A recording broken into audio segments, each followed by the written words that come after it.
আসসালামু আলাইকুম, স্বাগতম জানাচ্ছি বিবিসি নিউজ আন্তর্জাতিক সংবাদে। শুরুতেই সংবাদ শিরোনাম, এরপর বিস্তারিত। ২৪ ঘণ্টায় হরমুজ পার হয়েছে ৩১ জাহাজ। ইরান যুদ্ধের প্রতিক্রিয়ায় ন্যাটো নিয়ে ট্রাম্প খুবই হতাশ। রুবিও হজের জন্য ইরানের ওপর সামরিক হামলা স্থগিত করলেন ট্রাম্প। যুক্তরাষ্ট্রের বাধা উপেক্ষা করে জাতিসংঘে জলবায়ু সংকট মোকাবিলার প্রস্তাব পাশ। আপনি যদি ইসরায়েলের ধ্বংস চান এবং মুসলিমদের পাশে থাকেন, তাহলে ভিডিওতে লাইক করে চ্যানেলটি অবশ্যই সাবস্ক্রাইব করে দিবেন এবং আপনার মূল্যবান মতামত অবশ্যই কমেন্টে লিখে জানিয়ে দিবেন। ২৪ ঘণ্টায় হরমুজ পার হয়েছে ৩১ জাহাজ। ইরানের নিয়ন্ত্রণে থাকা হরমুজ প্রণালী দিয়ে গত ২৪ ঘণ্টায় ৩১টি জাহাজ চলাচল করেছে বলে জানিয়েছে দেশটির Islamic Revolutionary Guard Corps IRGC।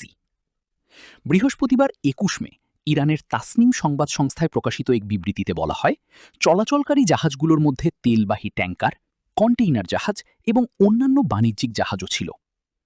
IRGCর দাবি, জাহাজগুলো তাদের নৌবাহিনীর সমন্বয় ও নিরাপত্তা ব্যবস্থার মধ্য দিয়ে নিরাপদে প্রণালী অতিক্রম করেছে।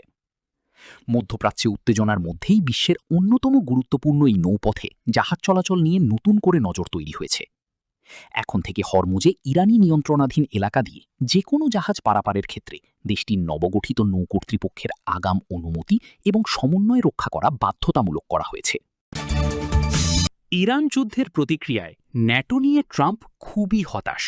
রুবিও যুক্তরাষ্ট্রের শীর্ষ কূটনীতিক মার্কো রুবিও জানিয়েছেন, ইরান যুদ্ধ পরিস্থিতিতে ন্যাটো জোটের প্রতিক্রিয়া নিয়ে প্রেসিডেন্ট ডোনাল্ড ট্রাম্প খুবই হতাশ। রুবিও বলেন, যুক্তরাষ্ট্র ইসরায়েলের যৌথ সামরিক অভিযানের সময় স্পেনের মতো কিছু দেশের মার্কিন সামরিক ঘাঁটি ব্যবহারের অনুমতি না দেওয়ার সিদ্ধান্ত ওয়াশিংটনের অসন্তোষকে আরও বাড়িয়েছে। তিনি সাংবাদিকদের বলেন, ন্যাটো কেন ইউরোপের জন্য ভালো তা জানি, কিন্তু আমেরিকার জন্য এটি কেন ভালো? কারণ এটি আমাদের এমন ঘাঁটি দেয় যেগুলো ব্যবহার করে আমরা মধ্যপ্রাচ্য বা অন্য কোথাও জরুরি পরিস্থিতিতে শক্তি প্রদর্শন করতে পারি। এ সময় রুবিও প্রশ্ন তোলেন, যদি ন্যাটোতে থাকার মূল যুক্তিই হয় এ ধরনের ঘাঁটি ব্যবহার করা, আর তখন যদি স্পেনের মতো দেশ সেই ঘাঁটি ব্যবহার করতে না দেয়, তাহলে প্রশ্ন ওঠে তারা কেন ন্যাটোতে আছে। তিনি জানান, যুক্তরাষ্ট্র ইরান যুদ্ধ প্রচেষ্টায় ন্যাটো সদস্য দেশগুলোর প্রতিক্রিয়া নিয়ে ট্রাম্প খুবই হতাশ ছিলেন। হজের জন্য ইরানের উপর সামরিক হামলা স্থগিত করলেন ট্রাম্প। ইসলাম ধর্মাবলম্বীদের পবিত্র হজ পালনের সময় যুদ্ধ শুরু করলে মুসলিম বিশ্বে যুক্তরাষ্ট্রের ভাবমূর্তি চরমভাবে ক্ষুণ্ণ হবে এবং বিশ্বব্যাপী বিমান চলাচল স্থবির হয়ে পড়বে।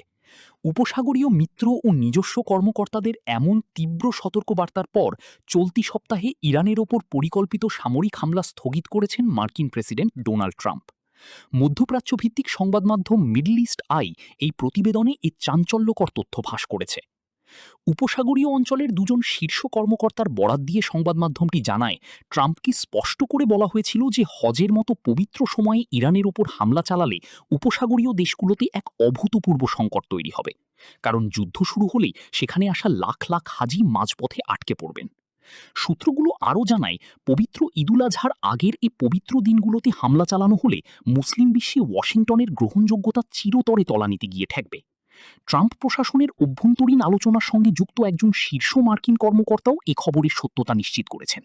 তিনি জানান, ট্রাম্পের নিজস্ব কর্মকর্তারাই তাকে সতর্ক করে বলেছিলেন যে এই মুহূর্তে যুক্তরাষ্ট্র ইসরায়েল যুদ্ধ পুনরুজ্জীবিত করলে ট্রাম্পের নিজের রাজনৈতিক ভাবমূর্তির মারাত্মক ক্ষতি হবে। এর আগে পবিত্র রমজান। যুক্তরাষ্ট্রের বাধা উপেক্ষা করে জাতিসংঘে জলবায়ু সংকট মোকাবিলার প্রস্তাব পাশ। জলবায়ু পরিবর্তনের প্রভাব মোকাবিলায় রাষ্ট্রগুলোর সুস্পষ্ট আইনি দায় রয়েছে বলে আন্তর্জাতিক বিচার আদালতের ICJ দেওয়া মতামতের প্রতি সমর্থন জানিয়েছে জাতিসংঘ সাধারণ পরিষদ। এ বিষয়ে আনা একটি প্রস্তাব 141 ভোটে গৃহীত হয়েছে। তবে বিশ্বের অন্যতম বৃহৎ ঐতিহাসিক কার্বন নিঃসরণকারী দেশ যুক্তরাষ্ট্র প্রস্তাবটির বিরোধিতা করেছে। বৃহস্পতিবার ব্রিটিশ সংবাদ মাধ্যম দ্য গার্ডিয়ান এ তথ্য জানিয়েছে। প্রতিবেদনে বলা হয়, প্রশান্ত মহাসাগরীয় দ্বীপরাষ্ট্র ভানুয়াতুর উত্থাপিত প্রস্তাবে ICJের 2025 সালের জুলাইয়ের পরামর্শমূলক মতামতকে সমর্থন জানানো হয়েছে।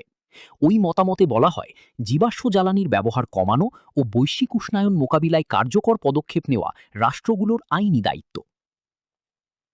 যদিও এটি আইনিভাবে বাধ্যতামূলক নয়, তবুও আদালতের এই পরামর্শমূলক মতামত ইতোমধ্যেই বিশ্বজুড়ে জলবায়ু মামলায় ব্যবহার করা হচ্ছে ও বিচারকেরা তাদের রায়েও এটি উল্লেখ করতে শুরু করেছেন। তবে কূটনৈতিক পর্যায়ে বিষয়টি বেশ জটিল হয়ে উঠেছে। বেলেমে অনুষ্ঠিত গত বছরের ইউএনএফসিসিসি জলবায়ু আলোচনায় এটি তেমন গুরুত্ব পায়নি। এমনকি চূড়ান্ত নথিতে বিষয়টি অন্তর্ভুক্ত করাকে